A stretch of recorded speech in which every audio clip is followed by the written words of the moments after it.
And so it begins. Today marks the very first episode in our insane Mighty Max build series. At this point in time, it's a very early spring day here in March, and well, this poor guy, after our video in the snow, has had a bad time. The long and short is that this motor is on its last legs. It's leaking from 17 different places, all over the block. It's not like one spot with a lot of holes in it. It's just a mess. You've been under this thing a few times. You've seen it's not a pretty sight under there. The motor runs great. Let's just put it this way, even though my motor locked up, it still looked better than this one. It's pretty bad.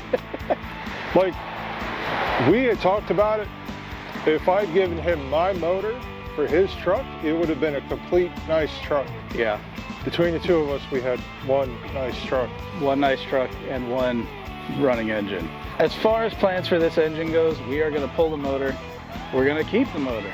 I'm going to actually do the whole traditional weird hot rod thing. We'll make a table out of it. Today, we're not going to tackle pulling this out just yet. We're actually going to try to take the bed off, get some of the electronics and whatnot ready to pull this motor, because we need to prep the chassis for the 351 Windsor you guys would have seen us pick up quite a while ago, actually. Not a lot of bolts underneath that hold this bed down. It's actually kind of surprising when you consider that this was able to carry a ton and it's held on by how many, 10? I think it's like 6. Oh, even worse, 6 bolts.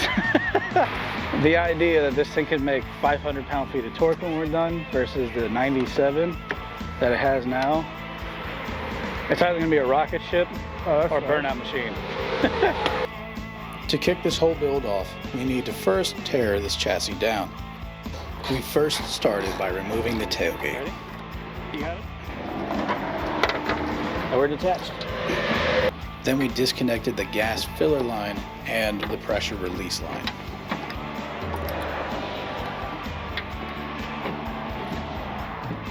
After those connection points were removed, it was time for us to separate the bed from the chassis.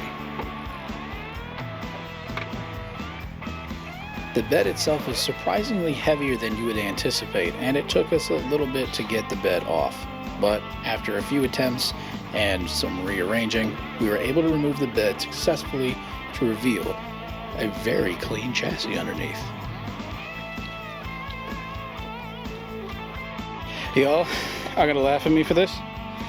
I didn't know it still had the OG spare tire in there. Also, that bed is a lot heavier than it looks.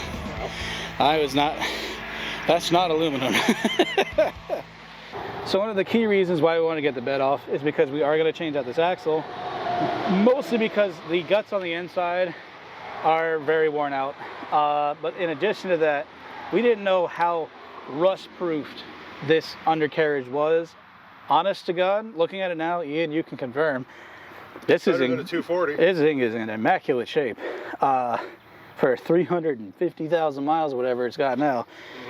It's looking pretty good, but very clearly our diff is leaking profusely, both from the joiner, from the face.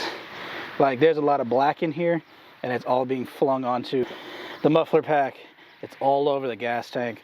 So we're gonna have to hit this thing with some heavy degreaser, and we'll probably just cut the exhaust off here.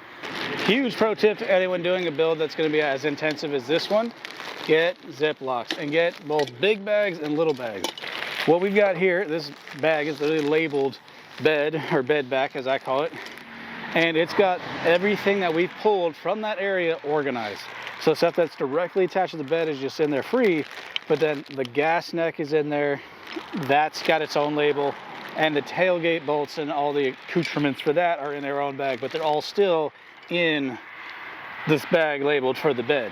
That way you can keep things organized, you know exactly where things should be, and you can keep track of the parts. That way they don't go missing. Say you create a pile of bolts by accident and you can't figure out, hey, does this go to the head or does this go to the transmission, right?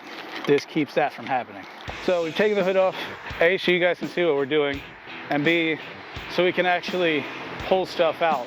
We learned on his, it is almost impossible to try and work in this engine bay with the hood in place. It's just very tight, very narrow. So with the hood off, we'll now be able to pull the battery, kind of prep this area to be completely scrubbed. The one thing I will say that I'm going to be really sad to lose, this still had R12 AC in it, and I'm going to have none from here out. One of our goals for this truck is to actually completely redo this interior, and we're going to get a head start. We're taking the steering wheel out and putting our brand new hub from Energy in. There she goes. Only reason we're able to do this on this truck is because this truck never had airbags to begin with. So legally, we don't need to keep them. Virginia is very stickler about the safety regulation when it comes to this kind of stuff. You can get in serious hot water if you don't have factory equipment in this space, but because there was no airbags, they don't have a say. I have also waited probably about 8 months to do this. He can attest, when we got his steering wheel for his truck, we had got my stuff as well.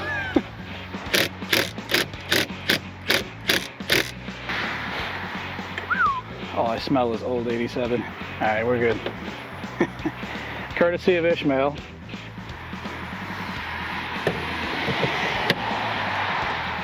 Uh-oh, does it not lock in? Or is this, there it is. It's not crooked, remember? I did forget about that. Over the next 30 minutes, we removed all of the electrical systems for the engine and proceeded to prep this engine to get removed.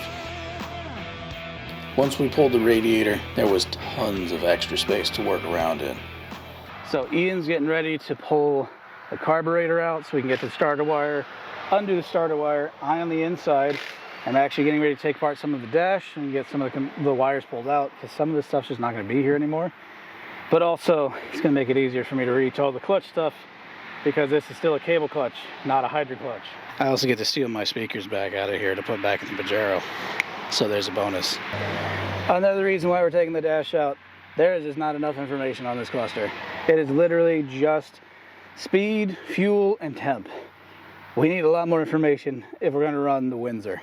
Namely, stuff like oil pressure, voltage, things of that nature. We need to know those because, well, we don't have any way of knowing for ourselves whether or not there's enough going to the block or what the condition of the motor is at any given time without those kinds of bits of information.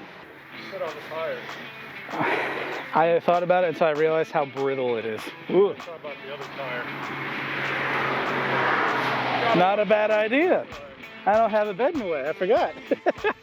And with that, we're going to conclude this first episode. A lot of work done. Very happy with the progress we made and the condition that the truck's in. We're all surprised because we didn't think it would be this nice. We thought that this thing was going to be in really bad shape. It's going to need a lot of work, but overall, the chassis is in great shape. For 300,000 miles, it's pretty healthy. On the next episode of Carment, we're actually not going to be touching the chassis, but we're going to go ahead and get started with tearing down the Windsor and figuring out just how bad the condition of that motor actually is, because from what we can see, it's pretty bad. But with that said, thank you all for watching this first episode of our build series. If you want to know more about this truck, we've got plenty of videos here on the channel that talk about our history with it and some of what we had already done to it, including these wheels and tires and the Excelsior shocks that are in this bed right now. Don't worry, those are going to go away with some air suspension. We've already kind of mapped that out. It's going to be a good time. God bless y'all. We'll see you on the next episode while I go get a hearing aid because that train is really loud. See if we can make her bounce like you do in Cali. Go for it. Yikes! The fact that actually works.